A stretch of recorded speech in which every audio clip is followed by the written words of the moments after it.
नमस्कार मित्रांनो. महाराष्ट्र शासनाच्या ग्रामविकास विभागाच्या वतीने 20 जुलै 2026 रोजी एक अत्यंत महत्त्वाचा आणि मोठा शासन निर्णय निर्गमित करण्यात आला आहे.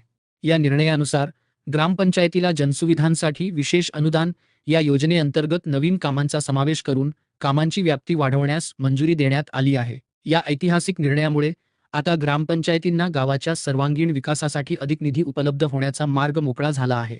या नवीन शासन निर्णयानुसार जनसुविधा योजनेअंतर्गत 5 नवीन कामांचा समावेश करण्यात आला आहे आणि त्यासाठी खर्चाची मर्यादा देखील ठरवून देण्यात आली आहे.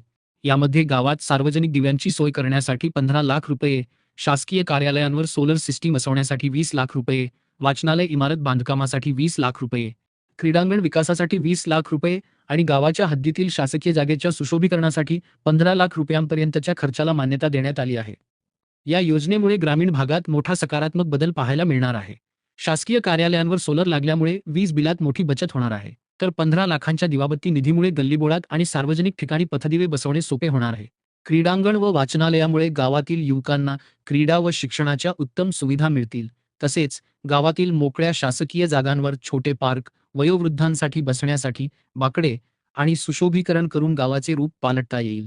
शासनाने यासोबतच स्पष्ट अट घातली आहे की या योजनेतून मंजूर होणारी कामे इतर कोणत्याही योजनेतून घेतलेली नसावीत. मित्रांनो, ग्रामविकास विभागाचा हा नवीन निर्णय तुम्हाला कसा वाटला आणि तुमच्या गावात यापैकी कोणत्या कामाची सर्वात जास्त गरज आहे हे मला कमेंट करून नक्की सांगा.